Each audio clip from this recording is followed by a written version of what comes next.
അവനെ കാണിച്ചു കൊടുക്കാൻ തോന്നിച്ചിരിക്കുന്നു. പിതാവ് സകലവും തന്റെ കയ്യിൽ തന്നിരിക്കുന്നു എന്നും താൻ ദൈവത്തിന്റെ അടുക്കൽ നിന്നും വന്ന് ദൈവത്തിന്റെ അടുക്കൽ പോകുന്നുവെന്നും യേശു അറിഞ്ഞിരിക്കെ അക്കാലത്തിൽ നിന്ന് എഴുന്നേറ്റ് വസ്ത്രം ഊരിവെച്ച് ഒരു ചുവത്തഴിച്ച് അരയിൽ ചുറ്റി ഒരു ദൗത്യമാണ് അവിടെ ചെയ്യുന്നത്. താൻ പിതാവിനടുത്തേക്ക് പോകാനുള്ള സമയമായി എന്ന് ഒന്ന് വായിച്ചു നോക്കി. ആ ഭാഗം ഒന്ന് വായിച്ചു, ഒന്ന് വായിച്ചു, രണ്ട് വാക്യം മേലെ വായിച്ചു.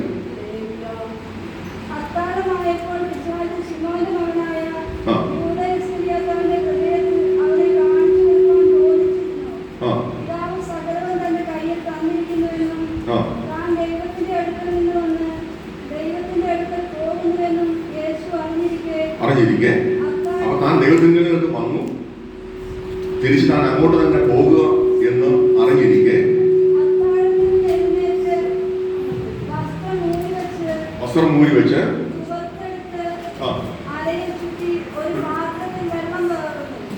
ഒരു പാത്രത്തിൽ വെള്ളം പകർന്നു. കാരണം ആ ശുശ്രൂഷ എങ്ങനെയാ ചെയ്യേണ്ടതെന്നുള്ളത് വ്യക്തമായിട്ട് നമുക്കറിയാം. മത്തായി, മാർക്കോസ്, ലൂക്കോസ് ഈ മൂന്ന് സുവിശേഷങ്ങളിലും ഒന്നുമില്ല. ഈ മൂന്ന് സുവിശേഷങ്ങൾ ശരിക്കും പറഞ്ഞാൽ പകർത്തി എഴുതിയതാണെന്നാണ് ചരിത്രം പറയുന്നത്. അതായത് മത്തായിയുടെ വായിൽ നിന്ന് വന്നതെല്ലാം മാർക്കോസിന്റെ എഴുത്തുകളിലുണ്ട്. മാർക്കോസ് എഴുതിയതെല്ലാം ലൂക്കോസിലുമുണ്ട്. ലൂക്കോസ് ഒരു വൈദ്യനാണ്. യേശുവിന് ശേഷം രക്ഷിക്കപ്പെട്ട് പുള്ളി ഈ ചരിത്രം കേട്ട് എഴുതിയ ആളാണ്. യേശുവിനെ കുറിച്ച് കേട്ട് എഴുതിയ മനുഷ്യനാണ്. പക്ഷെ യോഹന്നാനോ യേശുവിന്റെ ചങ്കോട് ചേർന്നിരുന്ന അവനിൽ നിന്ന് പകർത്തിയ ആത്മാവിന്റെ ആ ശക്തിയിലാണ് യോഹന്നാൻ സുവിശേഷം എഴുതിയിരുന്നത്. അതുകൊണ്ട് യോഹന്നാന്റെ സുവിശേഷം എന്തുകൊണ്ടും ഈ മൂന്ന് സുവിശേഷങ്ങളിലും ഏറ്റവും വ്യത്യസ്തമാണ്, അതുപോലെ ഏറ്റവും ദൈവികവുമാണ്. മത്തായി രാജാവായി യേശു വരുമെന്ന് പറയുമ്പോൾ മർക്കോസ് അവൻ ദാസനാണെന്ന് പറഞ്ഞു, അല്ലെ? ലൂക്കോസ് അവൻ ആരാ? മനുഷ്യനാണെന്ന് പറഞ്ഞു, പൂർണ്ണ മനുഷ്യൻ. പക്ഷെ യോഹന്നാൻ പറയുകയാണ് യേശു ക്രിസ്തു സാക്ഷാൽ ദൈവത്തിന്റെ പുത്രനാണ്, ദൈവപുത്രനാണെന്ന് തന്റെ സുവിശേഷങ്ങളിൽ വെളിപ്പെടുത്തുകയും ആധികാരികതയോടെ യേശുവിനെ കുറിച്ച് ശക്തമായി എഴുതുകയും ചെയ്ത അപ്പോസ്തലനാണ് യോഹന്നാൻ. ദൈവത്തിലെ അദ്ദേഹത്തിന്റെ ആ എഴുത്തുകളിൽ നിന്നും വ്യക്തമായി മനസ്സിലാക്കുന്നത് ഈ ശുശ്രൂഷ എങ്ങനെ ചെയ്യണമെന്ന് പോലും വ്യക്തമായി യേശു ക്രിസ്തു കാണിച്ചു കൊടുത്ത മാതൃകയെ അദ്ദേഹം ഒപ്പിയെടുത്ത് ആത്മാവിൽ എഴുതിയിരിക്കുന്നു. അല്ലേ? പാത്രത്തിൽ വെള്ളം എടുത്തു, വായിച്ചേ.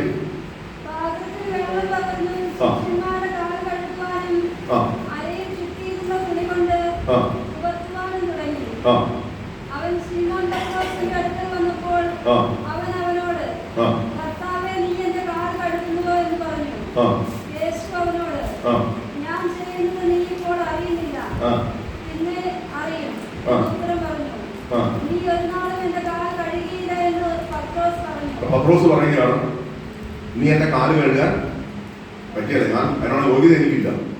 അപ്പൊ യേശു പറയുകയാണ്, ഞാൻ നിന്റെ കാല് കഴുകിയില്ലെങ്കിൽ നീയുമായി എനിക്ക് യാതൊരു പങ്കുമില്ല.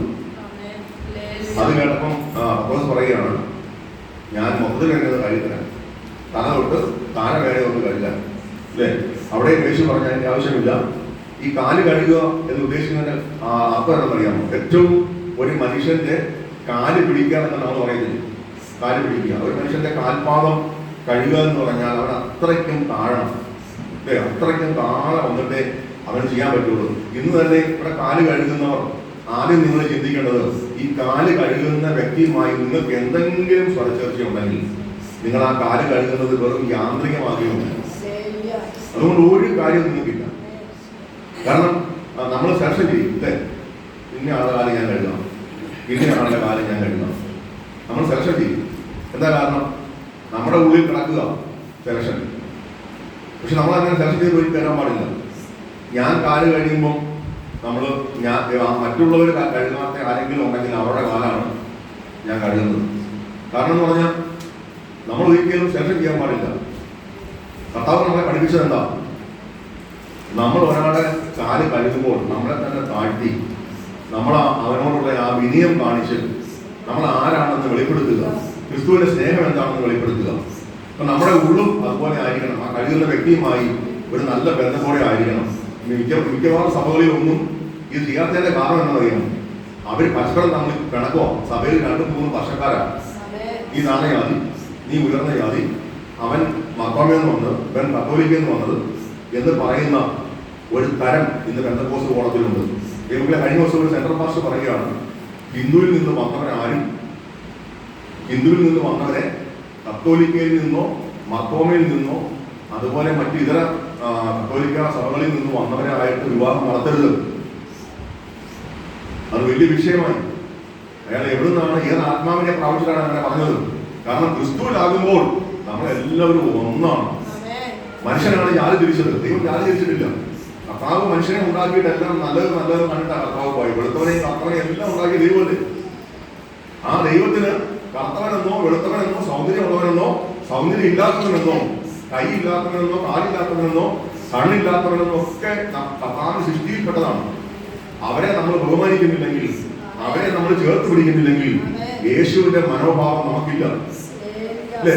അതുകൊണ്ട് ഒരു കാരണവശാലും മനുഷ്യനെ തരംതിരിക്കുന്ന സ്വഭാവം കർത്താവിന്റെ സഭയിൽ ഉണ്ടാകരുത്. എന്നാൽ പല സഭകളിലും അത് ഉള്ളതുകൊണ്ട് കാല് കഴുകാൻ പഠിക്കും. ഇപ്പൊ ഇവിടെ തന്നെ നമുക്കറിയാം, പല യുവരാസന്മാരും അവരുടെ ഭാര്യമാരുമായിട്ട് വന്നപ്പോൾ ചിലർ കൈ കൊടുക്കാതെ വന്നു. കാരണം അവരുടെ ഉള്ളിൽ കിടക്കുകയാണ് ആ പാരമ്പര്യം. അതുകൊണ്ട് ദൈവമക്കളെ, ഒരു കാരണവശാലും ഒരാള് നിങ്ങൾ കാല് കഴുകുമ്പോൾ നിങ്ങൾ ആ വ്യക്തിയുമായി നിങ്ങളുടെ മനസ്സ് ചേർന്നിരുന്നിട്ട് വേണം നിങ്ങൾ അത് ചെയ്യാൻ. അല്ലെങ്കിൽ നിങ്ങൾക്ക് അതുകൊണ്ട് ഒരു കാര്യവുമില്ല. കാരണം യേശു കാണിച്ചു കൊടുത്ത ആ മാതൃക, നിന്നെ തന്നെ താഴ്ത്തി, നീ സഹോദരനെ, നീ കഴിയുന്ന ആ സഹോദരനെ സഹോദരിയെ നീ ആത്മാർത്ഥമായി സ്നേഹിക്കുന്നു, അവളോട് ഞാൻ എന്നെ തന്നെ അവരുടെ മുമ്പിൽ താഴ്ത്തുന്നു അല്ലെങ്കിൽ അവരുടെ മുമ്പിൽ താഴ്ത്തുകയാണെന്ന് നിന്റെ ഉള്ളിൽ ഒരു ബോധം ഉണ്ടെങ്കിൽ മാത്രമേ ഇത് ചെയ്തിട്ട് കാര്യമുള്ളൂ. അല്ലെങ്കിൽ ചെയ്തിട്ട് യാതൊരു കാര്യവുമില്ല. ഒരു കർമ്മമായി മാറും. നമ്മുടെ ഒരു ശുശ്രൂഷയും കർമ്മമല്ല, നമ്മുടെ എല്ലാ ശുശ്രൂഷയും കർത്താവ് കാണിച്ചു തരുന്ന മാതൃകയാണ്. ആ ആധികാരം നമ്മുടെ ഉള്ളിൽ ഉണ്ടായിരിക്കണം. അത് ഉള്ളിൽ നിന്ന് വരണം. അല്ലാതെ നമ്മൾ പുറമേ കാണിക്കുന്ന ഒന്നും ഓരോ ചപ്പടിവിദ്യയും കർത്താവിന്റെ മുമ്പിൽ വില പോവുകയില്ല. അതുകൊണ്ട് നമ്മൾ ഇന്ന് ശക്തമായിട്ട് തീരുമാനിക്കുക, കാല് കഴുകുന്ന വ്യക്തിയുമായി നമുക്ക് യാതൊരു വിധത്തിലുള്ള പോരായ്മകളും ഉണ്ടാകരുത്. ഇന്നയാളുടെ കാലം ഞാൻ കഴുകണമെന്ന് പറയരുത്. ഇന്ന് ഞാൻ വിളിക്കാൻ പോവുക, ഇന്നയാള് വന്ന് കാല് കഴുകാൻ വേണ്ടി. അപ്പൊ നിങ്ങളുടെ മനോഭാവം അവിടെ വെച്ച് മനസ്സിലാവും. നിങ്ങൾക്ക് പ്രതിഫലം കിട്ടണോ, കർത്താവിനെ അംഗീകരിക്കണോ, നിങ്ങളുടെ മനസ്സും അതുപോലെ ആയിരിക്കണം. ഉള്ളു ക്ലിയറല്ലാതെ, യേശു പറഞ്ഞു നിന്റെ അകത്തുനിന്ന് വരുന്നതല്ല നിന്നെ മലിനമാക്കുന്നതാണ്, അല്ലേ? അകത്തോട്ട് പോകുന്ന ഒന്നും നിന്നെ മലിനമാക്കുന്നില്ല, പക്ഷെ നിന്റെ അകത്തുനിന്ന് വരുന്നതൊക്കെ നിന്നെ മലിനമാക്കുന്നത്. അകത്തുനിന്ന് വരുന്നതൊക്കെ കർത്താവ് എന്താണെന്ന് പറഞ്ഞിട്ടുണ്ട്. ഞാൻ പറയാൻ സമയമില്ലാത്തതുകൊണ്ട് ഞാൻ അങ്ങോട്ട് കടക്കുന്നില്ല. ദൈവമക്കളെ, അതുകൊണ്ട് ഈ ഭാഗം നമ്മൾ പഠിക്കുമ്പോൾ നമ്മളെ തന്നെ താഴ്ത്തി യേശു ക്രിസ്തു പറയുകയാണ്. താഴോട്ട് വായിച്ചു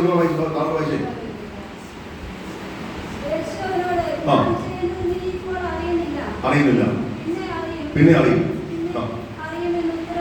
പറഞ്ഞു.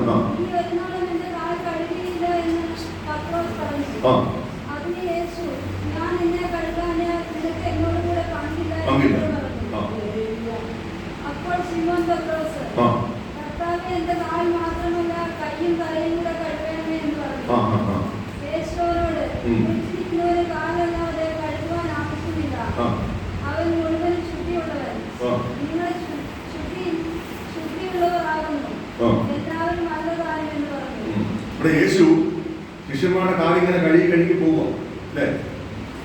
പത്രോസിന് മുമ്പിൽ എത്തിയപ്പോൾ പത്രോസ് മാത്രമേ പ്രതികരിച്ചുള്ളൂ. ആരും പ്രതികരിച്ചില്ല. അങ്ങനെ നമ്മൾ വായിക്കുന്നത്, യേശു തോനെടുത്തു, വെള്ളമെടുത്തു, കഴുകാൻ തുടങ്ങി. മറ്റവരാരും മിണ്ടിയില്ല. കാരണം കർത്താവ് ആരെങ്കിലും എടുത്തൊന്ന് സ്റ്റോപ്പ് ചെയ്യുമെന്ന് അറിയാൻ വേണ്ടിയാണ് ചെയ്തത്. പക്ഷേ ഇവന്മാർ ആരും സ്റ്റോപ്പ് ചെയ്തില്ല. പത്രോസിനടുത്ത് ചെല്ലുന്നത് വരെ ആരും ഒന്നും മിണ്ടിയില്ല, നിന്നു കൊടുത്തു. പക്ഷെ പത്രോസ് ഭയങ്കര എടുത്തിയാട്ടക്കാരനാണ്. തന്നെയല്ല, പുള്ളിക്ക് ഓവർ ദൈവത്തോട് കർത്താവിനോട് ഓവർ ഇഷ്ടമാണ്. സ്നേഹമല്ല, ഇഷ്ടമാണ്. പക്ഷെ യേശു കർത്താവ് ചോദിക്കുകയാണ്, പത്രോസേ, നിനക്ക് എന്നോട് സ്നേഹമുണ്ടോ എന്നാണ് ചോദിക്കുന്നത്. സ്നേഹം ഇഷ്ടം നമ്മൾ മാറ്റില്ലേ? ഇഷ്ടം എല്ലാവരോടും ഉണ്ടാവും, സ്നേഹം അല്ല. സ്നേഹം നമുക്ക് ഉണ്ടാകുന്ന ആരോടാ? ഇപ്പൊ എന്റെ മോനെ ഞാൻ സ്നേഹിക്കുന്ന പോലെ എനിക്ക് വിളിക്കുന്ന കുഞ്ഞുങ്ങളെ പിന്നെ സ്നേഹിക്കാൻ പറ്റുമോ? നമ്മൾ പറഞ്ഞാൽ വെറും പൊയ്മമാണ്. നമുക്ക് മക്കളെ പോലെ കാണാം. അവരോട് നമുക്ക് ഇഷ്ടമാണ്, സ്നേഹമല്ല. അല്ലേ? സ്നേഹം എൻ്റെ ഉള്ളിൽ നിന്ന് പുറപ്പെട്ടു വന്ന എൻ്റെ മോനോട് കാണിക്കുന്ന ആ സ്നേഹവും ആ കരുണയും മറ്റാരോടും കാണിക്കാൻ പറ്റില്ല. അതാണ് സ്നേഹം. അപ്പൊ യേശു ചോദിക്കുന്നത് അതാണ്, പത്രോസേ, നീ ഇവരെല്ലാവരെക്കാളും അധികം എന്നെ സ്നേഹിക്കുന്നുണ്ടോ? അവൻ പറയാണ്, കർത്താവേ, എനിക്ക് നിന്നോട് ഇഷ്ടമുണ്ടെന്ന് നീ അറിയുന്നില്ലേ? 3 പ്രാവശ്യവും പത്രോസ് പറഞ്ഞത് ഇഷ്ടമുണ്ടെന്ന്, സ്നേഹമുണ്ടെന്ന് പറഞ്ഞില്ല. സ്നേഹമുണ്ടെന്ന് പറയണമെങ്കിൽ അത് അകത്തു നിന്ന് ശരിക്കും പൊങ്ങി വരണം. എന്നാൽ യേശു അവസാനം ഒരു കഥ പറഞ്ഞു കൊടുത്തി, പത്രോസേ, ഇപ്പം നീ ഇപ്പം ചെറുപ്പക്കാരനാണ്, നീ ഇപ്പൊ സമ്മതിക്കല്ല, പക്ഷെ നീ വയസ്സായി കഴിയുമ്പോൾ നിനക്ക് ഇഷ്ടമില്ലാത്തടത്തേക്ക് നിന്നെ ചിലപ്പോൾ പിടിച്ചോണ്ട് പോകും. ആരാ കൊണ്ടുപോകുന്നേ? പരിശുദ്ധാത്മാവ് നിന്നെ കൊണ്ടുപോകും, നിന്നെ കെട്ടി വലിഞ്ഞ് കൊണ്ടുപോകും. മക്കോസിന്റെ മാളിക മുറിയുമ്പോൾ നിന്നെ പരിശുദ്ധാത്മാവ് പിടിക്കും. അന്ന് നിന്നെ പിടിച്ച് കെട്ടി കൊണ്ടുപോകും. അന്ന് നീ പറയും, യേശുവിന് വേണ്ടി തലകീഴായി മരിക്കാനും ഞാൻ തയ്യാറാണ്. അന്ന് നിന്റെ ഇഷ്ടം മാറും, സ്നേഹം വെളിപ്പെടും. അല്ലേ? ക്രൂശിന്റെ സ്നേഹം വെളിപ്പെടും. പൗലോസിന് ക്രൂശിന്റെ ഇഷ്ടമല്ല, ക്രൂശിന്റെ സ്നേഹമാണ്. പുള്ളി പറയാ, കർത്താവായ യേശുവിന്റെ സ്നേഹത്തിൽ നിന്ന് എന്നെ വേർപെടുത്തുവാൻ കഷ്ടതയ്ക്കോ പട്ടിണിക്കോ നഗ്നതയ്ക്കോ വാളിനോ കഴിയത്തില്ല. പൗലോസ് പറയുന്നത് പോലെ അല്ല പത്രോസ് പറയാം, ഞാൻ കർത്താവിനെ ഇഷ്ടമുണ്ടെന്ന് പറഞ്ഞു, അല്ലേ?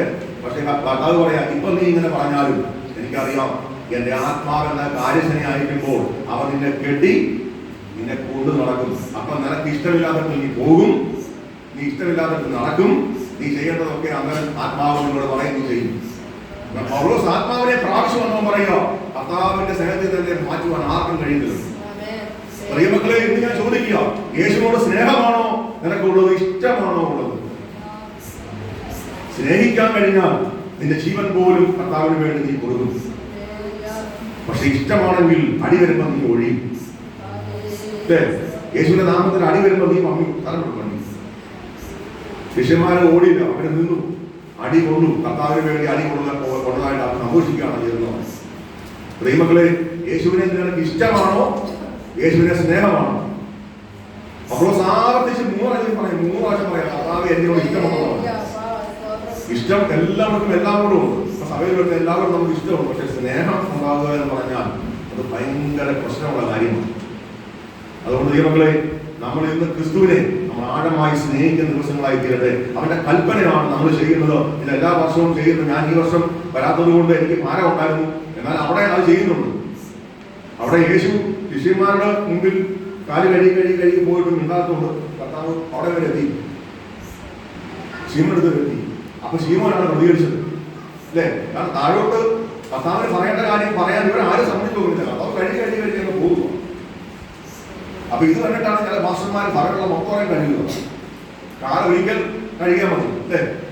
യേശു കാല് കഴുകിയതിനു ശേഷം നിങ്ങൾ കഴുകാൻ പറഞ്ഞില്ല, നിങ്ങൾ ഇങ്ങനെ ചെയ്യണമെന്ന് കർത്താവ് പറഞ്ഞു, അല്ലേ? അപ്പം ഒരു സഭയിലുള്ള മൊത്തം കാല് കഴുകണമെങ്കിൽ എത്ര ദിവസം മക്കൾ വേണം? അപ്പം നമ്മൾ തമ്മിൽ കാല് കഴുകുക, അതൊരു മാതൃകയാക്കി വെക്കുക. അത് സെലക്ട് ചെയ്യാൻ പാടില്ല.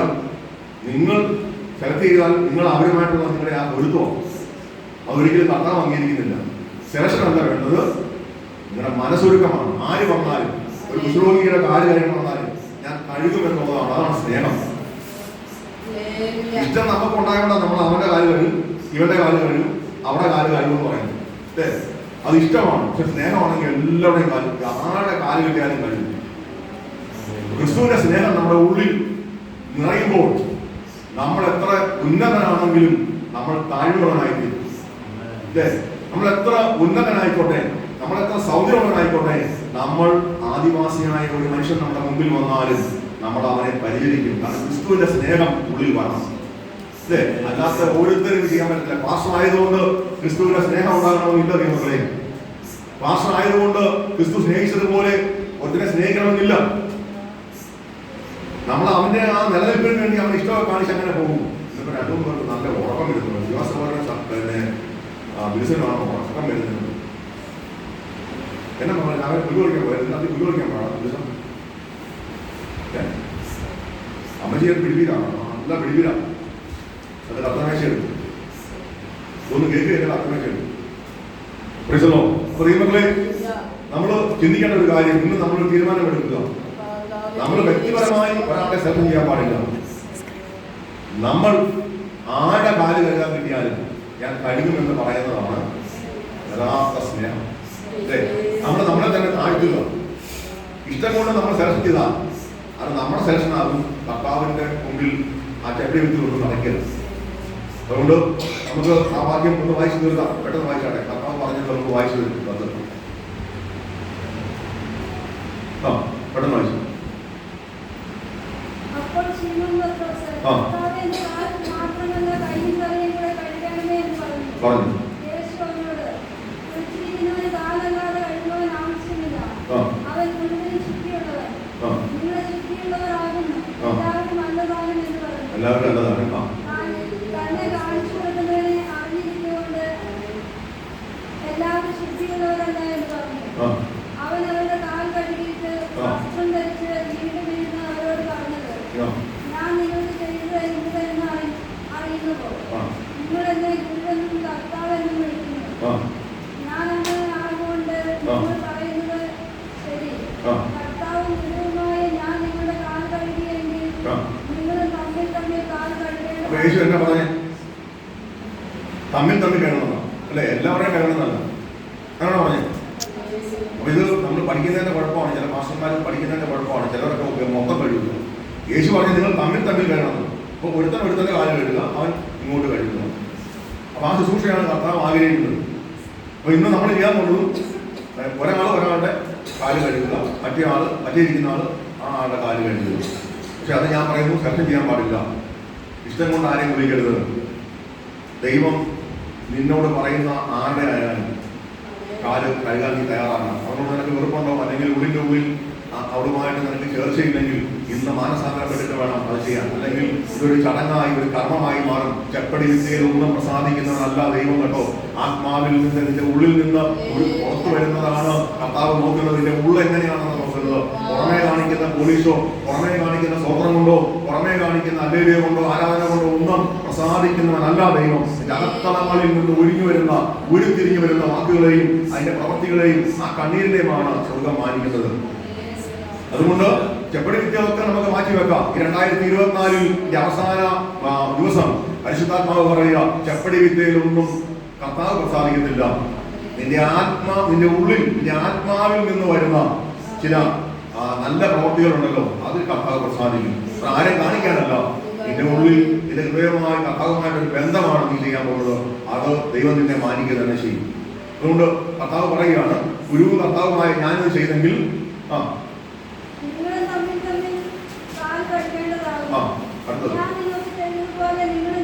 നിങ്ങളും ചെയ്യേണ്ടതിന് എന്താ നിങ്ങളുടെ ദൃഷ്ടാന്തം. അതായത് നമുക്കറിയാം, പൗലോസ് 1:10 പഴയ നിയമത്തിൽ നിന്ന് കുറെ ദൈവിക കോപത്തെ കുറിച്ച് എടുത്ത് കാണിച്ചിട്ട് പൗലോസ് ഇങ്ങനെയാണ് പറയുന്നത്, ലോകാവസാനം നടത്തിയ നമുക്കോ ഇത് ബുദ്ധി ഉപദേശത്തിനായി നൽകിയിരിക്കുന്നു അല്ലേ? അപ്പൊ ഇവിടെ യേശു പറയുകയാണ്, ഇത് ദൃഷ്ടാന്തമായി തന്നിരിക്കുന്നു. അപ്പൊ ഇത് നമ്മൾ ചെയ്യേണ്ടതാണ്. ചെയ്യാത്ത സഭകൾ കർത്താവിന്റെ കൽപ്പനയായ ഈ കാര്യം അംഗീകരിക്കാത്തത് കൊണ്ടാണ് അവരെ ചെയ്യാത്തത്. ഇത് കർത്താവ് വളരെ ദൃഷ്ടാന്തമായി തന്നിരിക്കുകയാണ്. എന്റെ ദൃഷ്ടിയിൽ ഞാൻ ചെയ്ത് കാണിച്ചിരിക്കുകയാണ്. ഇത് നിങ്ങൾ ഫോളോ ചെയ്യേണ്ടതാണ് അല്ലേ? പക്ഷെ ഫോളോ ചെയ്യുന്നില്ലെങ്കിൽ എനിക്ക് ഒരു വിഷമം ഉണ്ടായിരുന്നു. ഞാൻ ഈ വർഷം ഇല്ലെങ്കിൽ ഈ പണ്ട് നടക്കിയല്ലോ. എന്നാലും അച്ഛനെ വിളിച്ച് പറഞ്ഞാൽ അച്ഛൻ അത് ചെയ്യണം. പക്ഷെ 10 വർഷം ചെയ്യുന്നെങ്കിൽ ചിലപ്പോൾ അദ്ദേഹത്തിന് ഇങ്ങനെയുള്ള ഒരു ചിന്താഗതി ചിലപ്പോൾ ഇല്ലെങ്കിൽ പിന്നെ അച്ഛൻ ഉണ്ടായതുകൊണ്ട് എന്തായാലും കഴിവ് ഉറപ്പായിരുന്നു. എങ്കിലും എനിക്ക് വന്ന് ഇവിടെ നിങ്ങളുടെ അടുത്ത് കൂടുന്ന, അവിടെ കൂടുന്നേക്കാളും ഇവിടെ വന്ന് ചെയ്യുന്നതാണ് എനിക്കുള്ള സന്തോഷം. അപ്പം അവരെ എന്നെ പ്രതീക്ഷിച്ചിരിക്കുക. അവിടുത്തെ പാസ്റ്ററുടെ ഭാര്യ ഞാനിങ്ങോട്ട് വരുന്നതിന് 2 ദിവസം മുമ്പേ നമ്മുടെ മനുവിൻ്റെ അമ്മയോട് പറഞ്ഞു, വിജി പാസ്റ്ററാണ് ഈ വർഷം നമ്മുടെ അവിടെ വന്ന് കാര്യങ്ങൾ ചെയ്യുന്നത് എന്ന് പറഞ്ഞു. അപ്പം ഞാൻ മനുവിൻ്റെ അമ്മയോട് പറഞ്ഞു, ഞാൻ അങ്ങോട്ട് പോകുന്നില്ല, ഞാൻ നാട്ടിലോട്ട് പോവുക. അപ്പം അവരെന്നെ പ്രതീക്ഷിച്ചിരിക്കുക. പക്ഷെ ഞാൻ പാസ്റ്റർ എന്നെ വിളിക്കുക, ഞാൻ പറഞ്ഞു, പാസ്റ്റർ എനിക്ക് നാട്ടിൽ പോയേ പറ്റും, എനിക്ക് മോൻ്റെ വിഷയമുണ്ടായിരുന്നു പോകണം എന്ന് പറഞ്ഞ് ഞാൻ ഒന്ന് മാറുമായിരുന്നു. അപ്പം ദൈവങ്ങളെ നമ്മൾ എവിടെയായാലും അവിടെ വെച്ചാൽ ഉണ്ട് കേട്ടോ. അവിടെ കാലം ശുശ്രൂഷയുണ്ട്. ഓർഡർ പ്രകാരം ഒന്നും അല്ല ചെയ്യുന്നെങ്കിലും അവിടെ ഉണ്ട്. അപ്പം നമ്മുടെ ഈ പെന്തക്കോസ്ത് സഭകളിൽ പലയിടത്തും ഇതില്ല, പല സഭകളിലും ഇല്ല. ഇരുട്ടി കുളിക്കൽ അവിടെ ഒന്നും ഈ ന്യൂ ഇയർ പ്രാർത്ഥനയില്ല. ന്യൂ ഇയർ പ്രാർത്ഥന ആണ്ട് ആചരണമാണ് അവർ പറയുന്നത്. എന്താ ആണ്ട് ആചരണം? കർത്താവിനെ പാടി മഹത്വപ്പെടുത്തി ഒരു വർഷം എത്രയെല്ലാം പ്രതികൂലങ്ങൾ, മരണം വിടുക, മരണത്തോടു കൂടെ നമ്മൾ പോകുകയല്ല, ഒരു പുതിയ ജീവനിലേക്ക് കിടക്കുക. പക്ഷെ ഞാൻ പറയട്ടെ, നിത്യ രോഗിയായി എത്ര പേര് മാറി. ഞാൻ കഴിഞ്ഞ വർഷം ഇവിടെ വന്ന് ഞാൻ പരമേശ്വരം നടത്തുമ്പോൾ ഞാൻ ശരിക്കൊരു ക്ലിയർ ആയിട്ടല്ല വന്ന് നടത്തിയതല്ലേ. കാരണം 3 മാസമേ ആയിട്ടുള്ളൂ. ഞാൻ സെപ്റ്റംബറിൽ അവിടെ അഡ്മിറ്റ് ആകുന്നു, ഒക്ടോബറിൽ അഡ്മിറ്റ് ആകുന്നു, ഡിസംബറിൽ നിങ്ങളുടെ ഇടയ്ക്ക് ഞാൻ വരുമ്പോൾ എനിക്ക് ഒത്തിരി അപാകതകൾ ഉണ്ടായിരുന്നു. കാരണം ക്യാൻസർ കോശങ്ങൾ എൻ്റെ ഉള്ളിൽ ശക്തമായി വളർന്നിരിക്കുന്ന സമയം. അപ്പോൾ എനിക്ക് ഇതുപോലെ ആയാസമായി നിന്ന് ചെയ്യാൻ പറ്റാത്ത കാര്യങ്ങൾ എൻ്റെ ശരീരത്തിൽ അത്രയ്ക്ക് ഒരു ബലമില്ലായിരുന്നു. എങ്കിലും ഞാനത് ചെയ്തു. കാരണം ഇനി ഒരു അവസരം കിട്ടിയില്ലെങ്കിലോ എന്ന് ഓർത്ത് ഞാൻ അവിടെ ചെയ്തു. എന്നാൽ ഈ ഒരു വർഷം കൂടെ ദൈവം ആ നിത്യ രോഗിയാക്കി അതേപോലെ എന്നെ കിടത്താതെ എന്നെ നിങ്ങളുടെ മുമ്പിൽ നിർത്തിയെന്ന് ഞാൻ എത്ര നന്ദി പറയണം. അതുപോലെ ദൈവമക്കളെ, ഇവിടെ ഇരിക്കുന്ന നിങ്ങളുടെ മക്കൾ, നിങ്ങളുടെ കുഞ്ഞുങ്ങൾ മരണപ്പെട്ടു പോയാൽ നമുക്ക് അത് കർത്താവ് പറഞ്ഞ വർഷത്തിനായി സ്തോത്രം പറയേണ്ട ആവശ്യമില്ല. പക്ഷെ ഞാൻ പറയുന്നത് നിത്യ രോഗിയായത് നിങ്ങൾ എന്ത് ചെയ്തേ, കിടന്നു പോയെങ്കിൽ എന്ത് ചെയ്തേ അല്ലേ? ഇതൊക്കെ സംഭവിക്കാം. ഏത് ചെറുപ്പക്കാരനായാലും ഏത് വലിയവനായാലും എന്ത് സംഭവിക്കും, അടുത്ത നിമിഷം എന്ത് സംഭവിക്കുമെന്ന് പറയാൻ കഴിയാത്ത ഒരു ലോകത്താണ് മനുഷ്യൻ ജീവിക്കുന്നത്. ദൈവങ്ങളെ, കഴിക്കുന്ന ഭക്ഷണം, കഴിക്കുന്ന ആഹാരം, കഴിക്കുന്ന എല്ലാം വിഷം മലിനമായി തീർന്നിരിക്കുന്ന ഒരു നാളാണ് നമ്മളിപ്പോ പോകുന്നത്. നമ്മുടെ കുഞ്ഞുങ്ങൾ പോലും 5 വയസ്സും 3 വയസ്സും 4 വയസ്സുമുള്ള കുഞ്ഞുങ്ങൾ ക്യാൻസർ. കാരണം ആ കുഞ്ഞുങ്ങൾ അമ്മയുടെ മുല കുടിക്കുമ്പോൾ തന്നെ ആ കുഞ്ഞുങ്ങളിൽ ക്യാൻസർ വ്യാപരിക്കുക. കാരണം ഈ അമ്മ കഴിക്കുന്ന വസ്തുക്കൾ മുഴുവൻ വിഷമാണ്. 4 വയസ്സായ കുഞ്ഞ് ക്യാൻസർ, 2 വയസ്സുള്ള കൊച്ചിന് ക്യാൻസർ. അപ്പൊ നമ്മളെ കഴിഞ്ഞ വർഷം ദൈവം നടത്തിയതാണ് നമ്മൾ ചിന്തിക്കുന്നത് അല്ലേ? ആ നന്ദി നമുക്ക് ആവശ്യമാണ്. നീ രോഗിയായി കിടന്നില്ല, നീ രോഗിയായി ഹോസ്പിറ്റലിൽ കയറി ഇറങ്ങി നടന്നില്ല. നിന്റെ കുഞ്ഞുങ്ങൾ രോഗിയായെങ്കിൽ ഒരു പനിയോ ഒരു ചുമയോ വന്നെങ്കിൽ ആ നിമിഷം നമ്മൾ കർത്താവ് മാറ്റി തന്നു. അവിടെയാണ് കർത്താവിന് നന്ദി പറയേണ്ടത്. പട്ടിണി കണക്കായി വന്നില്ല അല്ലേ? കടം മേടിച്ച് കടക്കാരെ പിടിച്ചു നിർത്തേണ്ട വർഷം വന്നില്ല. ഇതിനൊക്കെ നന്ദി പറയേണ്ടത്. അല്ലാതെ നമ്മളെ ഒരു വർഷം കൂടെ ജീവൻ തന്നെയല്ല നമ്മൾ നന്ദി പറയേണ്ടത്. മരിച്ചാൽ കർത്താവിനോട് ആണെന്ന് ഉറപ്പുണ്ടെങ്കിൽ പിന്നെ മരിക്കാൻ തന്നെ കഴിക്കണം. മരണം കൊണ്ട് നമ്മൾ തീരുമല്ലോ. മരണം പുതിയൊരു ജീവനിലേക്ക് കടക്കുക. അതായത് യേശുവായ ഒരു പുതിയ ജീവൻ, അത് നിത്യമായ ജീവൻ. അത് തരാൻ വേണ്ടിയാണ് അവൻ ഈ ഭൂമിയിൽ വന്നത്. നമുക്ക് മരണം കൊണ്ട് തീരുന്നതല്ല നമ്മുടെ വിശ്വാസം പറഞ്ഞ ആശയം. പക്ഷേ നമ്മളെ കഴിഞ്ഞൊരു വർഷം അവൻ നടത്തിയ ദിനങ്ങളെ നമ്മൾ മറന്നു പോലും. അതിനാണ് നമ്മൾ നന്ദി പറയേണ്ടത്. ഈ മക്കളെ, അതുകൊണ്ട് ഇന്ന് നമുക്ക് ഈ കർത്താവ് കാണിച്ചു തന്ന ഈ മാതൃക നമ്മളെല്ലാ വർഷവും ചെയ്യണം. ഇനി ഞാൻ ഇവിടുന്ന് പോയാലും അടുത്ത മാസം വന്നാൽ അദ്ദേഹം ചെയ്യുന്നില്ലെങ്കിൽ നിങ്ങൾ പണം ചെയ്യിക്കണം. കാരണം ഇത് കർത്താവ് കാണിച്ചു തന്ന മാതൃകയാണ്, ദൃഷ്ടാന്തമായിട്ട് അവൻ തന്നതാണ്. ഇത് എല്ലാ മാസങ്ങളിലും ചെയ്യാൻ പറ്റിയില്ലെങ്കിലും നമുക്ക് എല്ലാ വർഷങ്ങളിലും ഇത് ആചരിക്കുക. കർത്താവ് വരുന്നതിന് വരെയും കർത്താവ് കാണിച്ചു തന്ന അവന്റെ ഈ മാതൃക പിന്തുടരുവാൻ നിങ്ങൾ പോയ സഭകളിലാണെങ്കിലും, നിങ്ങൾ ഇനി ഇവിടുന്ന് ദൂരെ എവിടെയും സഭകളിൽ പോവുകയാണെങ്കിലും അവിടെ ഈ ശുശ്രൂഷ ഇല്ലെങ്കിൽ നിങ്ങൾക്ക് എത്തിക്കാൻ പറ്റുമെങ്കിൽ നിങ്ങളുടെ മാസഭയിൽ വന്ന് നിങ്ങൾ അതിൽ പങ്കുചേരണം. അതുകൊണ്ട് കർത്താവ് നിങ്ങളെ ധാരാളമായി അനുഗ്രഹിക്കട്ടെ. ആ വാക്യം ഒരു വാക്യം വായിച്ചു, ഒറ്റ വാക്യം വായിച്ചു. ഞാൻ നിങ്ങളോട് പറയുന്നു, ദാസന് യജമാനേക്കാൾ വലിയവനല്ല, ദൂതൻ തന്നെ അയച്ചവനേക്കാൾ വലിയവനുമല്ല. ഇത് നിങ്ങൾ അറിയുന്നുവെങ്കിൽ ചെയ്താൽ ഭാഗ്യവാന്മാർ. നിങ്ങളെ എല്ലാവരെയും കുറിച്ച് പറയുന്നില്ല. ഞാൻ തിരഞ്ഞെടുത്തവരെ ഞാൻ അറിയുന്നു. എന്നാൽ എന്റെ അപ്പം തിന്നുവാൻ എന്റെ നേരെ ഇനി കർത്താവ് യൂതയെ കുറിച്ചാണ് പറയുന്നത്. അപ്പൊ ദൈവമക്കളെ, ഒരു ദാസനായി മാറണമെന്ന കർത്താവ് നമ്മളെ കുറിച്ച് ആഗ്രഹിക്കുന്നത്. നമ്മൾ യജമാനന്മാരായിരിക്കുമ്പോഴാണ് നമ്മൾ കർത്താവിന്റെ ആ സ്വഭാവം നഷ്ടപ്പെട്ടു പോകുന്നത്. നമ്മളൊരു ദാസനായിരിക്കുക, ഒരു ദാസിയായിരിക്കുക. കർത്താവ് കന്യാമറിയം ഇങ്ങനെയാ പറഞ്ഞത്, കൃപ ലഭിച്ചവരെ നിനക്ക് വന്ദനം എന്ന് പറഞ്ഞ് കർത്താവ് ഒരു കാര്യമൊക്കെ പറഞ്ഞപ്പോൾ അവൾ പറഞ്ഞു തരുന്നത്, എന്താ കർത്താവിന്റെ ദാസി, നിന്റെ ഹിതം പോലെ എന്നിൽ നിറവേറട്ടെ. ആ പറയുമ്പോൾ പിറ്റേ ദിവസം അല്ലെങ്കിൽ ഒരു 2 ദിവസം കഴിയുമ്പോൾ ഇവിടെ വയറ് വീർക്കാൻ തുടങ്ങുമ്പോൾ കല്ലെറിഞ്ഞു കൊല്ലും. യോസേഫ് എൻഗേജ്മെന്റ് ചെയ്തവൻ. യോസേഫ് പറയാ, എനിക്കിവിടെ വേണ്ട, ഇവള് മറ്റാരോ ഗർഭിണിയായി, അതുകൊണ്ട് ഇവിടെ വേണ്ട എന്ന് പറഞ്ഞാൽ അടുത്ത നിമിഷം കല്ലെറിഞ്ഞു കൊന്നു. അവളാണ് പറഞ്ഞത്, ഇതാ കർത്താവിന്റെ ദാസി, നിന്റെ ഇഷ്ടം പോലെ എന്നിൽ നിറവേറട്ടെ. കർത്താവിന്റെ മക്കളെ, അതാണ് സ്നേഹം. കർത്താവിന്റെ മുമ്പിൽ നീ ദാസിയാണെന്ന് പറയുമ്പോൾ, ദാസനാണെന്ന് പറയുമ്പോൾ കർത്താവിന് വേണ്ടി എന്തും സഹിക്കാൻ തയ്യാറാകുമ്പോഴാണ് അവിടെയാണ് കർത്താവിന്റെ ആ സ്നേഹം നമ്മുടെ ഉള്ളിൽ ശക്തമായി നിൽക്കുന്നത്. അല്ലാതെ നമ്മളൊരു ചടങ്ങിന് നമ്മുടെ ഈ കൂടിവരവൊക്കെ പലപ്പോഴും ചടങ്ങായി മാറുക. ഞാൻ പറഞ്ഞു ഇവിടെ കാര്യമല്ല പറഞ്ഞത്, മറ്റ് പല സഭകളിൽ ഞാൻ ചെല്ലുമ്പോൾ അവിടെ 2 പാട്ട്, ഒരു പ്രാർത്ഥന, 2 പാട്ട്, അത് കഴിഞ്ഞ് സങ്കീർത്തനം വായന, അത് കഴിഞ്ഞ് ഇങ്ങനെ കുറെ പേര് ഇങ്ങനെ ആശയം പറയുക, അതിന് ശേഷം പിള്ളേരുടെ കാര്യങ്ങൾ പറയുക, അതിനുശേഷം പാസ്റ്റർ ഒരു 15-20 മിനിറ്റ് പ്രസംഗിക്കുക. ഇതൊരു ചടങ്ങ് പോലെയാണ് പോകുന്നത്. നമ്മളതിനെ ഇതുവരെ ചടങ്ങാക്കിയിട്ടില്ല. ഞാൻ പോയ ശേഷം അച്ഛനായാലും ശക്തമായി നിങ്ങളുടെ ഇടയിൽ വചനവുമായി നിൽക്കുവാനും ആത്മാവിന്റെ ആരാധന വെളിപ്പെടുവാനൊക്കെ കർത്താവ് സഹായിച്ചു. ഇതുവരെ സഭ അനുഗ്രഹമായി പോകുന്നു. തുടർന്നും നിങ്ങളെല്ലാം ശക്തമായി കർത്താവിന് വേണ്ടി നിലകൊള്ളുക. 2024 ദൈവം നിങ്ങളെ ഇത്രത്തോളം നടത്തിയതിനാണ് നമുക്ക് ഒരുമിച്ച് നന്ദി പറയാം. കർത്താവിനെ എല്ലാവരുടെ കരങ്ങൾ ഉയർത്തി ഈ രോഗിയായി കിടക്കാത്തത് കൊണ്ട്, ഈ രോഗിയായി ഹോസ്പിറ്റലിൽ കയറിയിറങ്ങി നടക്കാത്തത് കൊണ്ട്, നിന്റെ മക്കൾ രോഗിയായി വീഴാത്തത് കൊണ്ട്, നിനക്ക് വേണ്ടതെല്ലാം വേണ്ട സമയത്ത് വേണ്ട പോലെ തന്ന് നിന്നെ വഴി നടത്തിയതിന് നീ എത്ര അവനെ സ്തുതിച്ചാൽ മതിയാകും. എത്ര അവനെ നീ സ്തുതിക്കണം, എത്ര അവനെ നീ മഹത്വപ്പെടുത്തണം. കടക്കാരൻ നിന്റെ വീട്ടിൽ കയറി ഇറങ്ങിയില്ലെങ്കിൽ, കടക്കാരന്റെ മുമ്പിൽ പോയി കൈനീട്ടാൻ ദൈവം അനുവദിച്ചില്ലെങ്കിൽ, അതൊക്കെ അവന്റെ നന്മയാണ്. അവൻ നിന്നോട് ചെയ്ത കരുണയാണ്. അതുകൊണ്ട് അവന് ഇന്ന് നീ നന്ദി എത്ര പറഞ്ഞാലും തീരില്ല. നന്ദി നന്ദി എൻ ദൈവമേ, നന്ദി എൻ യേശുപരാ, നന്ദി നന്ദി എൻ ദൈവമേ, നന്ദി എൻ യേശുപരാ.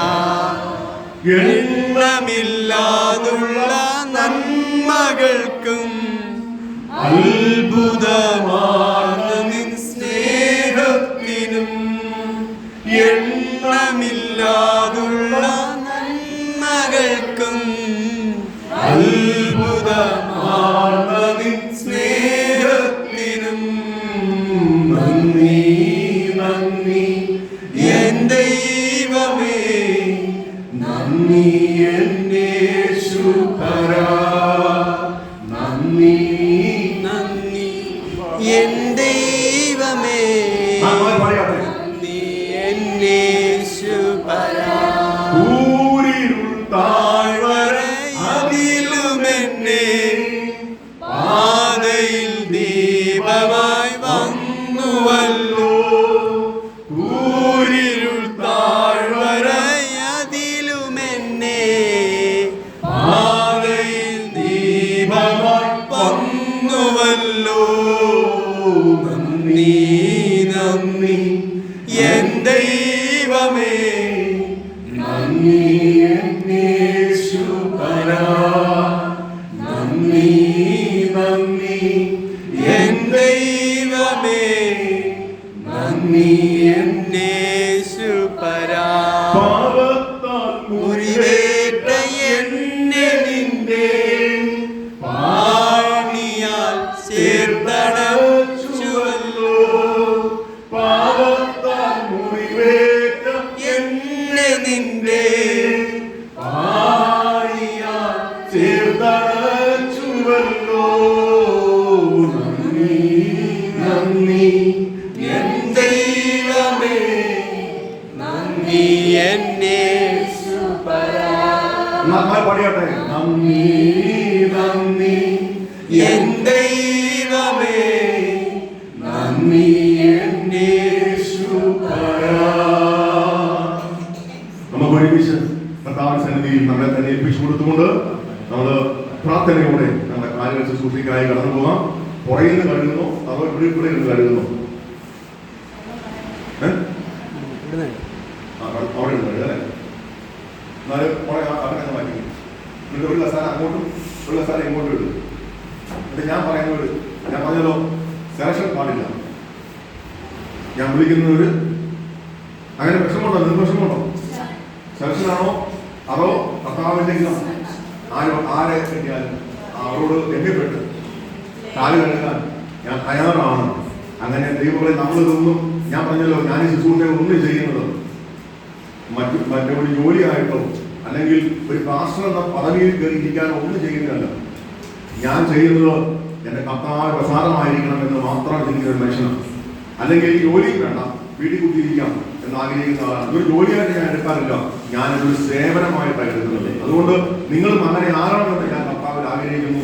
അതുകൊണ്ട് നിങ്ങൾ മനസ്സുകൊണ്ട് നിങ്ങൾ ആരോടെങ്കിലും നിങ്ങൾക്ക് വിഷമമുണ്ടെങ്കിൽ നിങ്ങൾ ഇവിടെ കൊണ്ടു നിർത്തിയിട്ട് കാല് കഴുകുമ്പോൾ ആ സ്നേഹത്തോടെ ചെയ്യുവാൻ കർത്താവ് നിങ്ങളെ സഹായിക്കട്ടെ. ഇനി ആരൊക്കെ കർത്തൃമേശയിൽ ഇങ്ങനെ പങ്ക് ചേരുന്നുണ്ടോ, അല്ലെങ്കിൽ സ്ഥാനപ്പെട്ടവരെ കുടിക്കുക. സ്ഥാനപ്പെട്ടവർ 1 2 3 4 5 6 7 8 9 അല്ലേ? 4 6 7 8 9. അപ്പൊ ഈ 9 പേരും സൗകര്യമായ ഭാഗം ആദ്യം തീർക്കാം. അവിടെ ആദ്യം കഴിയുമ്പോൾ നിങ്ങൾക്ക് അങ്ങോട്ട് പോകാലോ അല്ലേ? ആ സൗകര്യമാരെ ആദ്യം വേണോ? സിനിമയ്ക്ക് വേണോ? കുഴപ്പമില്ല. സൗകര്യമാരെ ബാബു സിനിമയ്ക്ക് വേണമെന്ന് പറയുന്നത്. കാരണം ഭർത്താക്കന്മാരാണല്ലോ നാഥന്മാര്. നാഥന്റെ കാല് നാഥൻ ആദ്യം കഴുകട്ടെ, എന്നിട്ട് ഞാൻ കഴുകാണ്. ശരി, എന്നാൽ ഞാൻ ഓരോരുത്തരെയും വിളിക്കാം. വിജയസമരം പനിയാണോ? അപ്പൊ കാല് കഴുകില്ല. നമ്മുടെ ശ്രീനിവാസവരന്റെ കാല് കഴുകി, ശ്രീനിവാസവരൻ വിജയസമരന്റെ കാല് കഴുകി. രണ്ടുപേരും വന്നോട്ടെ.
എത്ര നല്ലവൻ യേശുനായകൻ, ഏതു നേരത്തും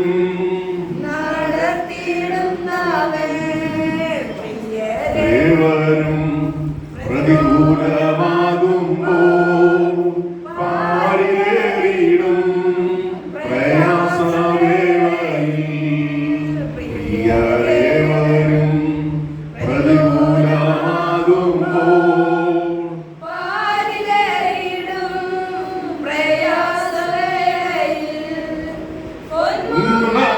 കണ്ടു ഞാൻ യാത്ര ചെയ്തിടുവാൻ പൊന്നുനാഥൻ കൃപ നൽകേവാസനിൽ. പൊന്മുഖം കണ്ടു ഞാൻ യാത്ര ചെയ്തിടുവാൻ പൊന്നുനാഥൻ കൃപ നൽകേവാസനിൽ. എത്ര നല്ലവൻ യേശുനായകൻ, ഏതു നേരത്തും നടത്തിയിടുന്നവൻ. എത്ര നല്ല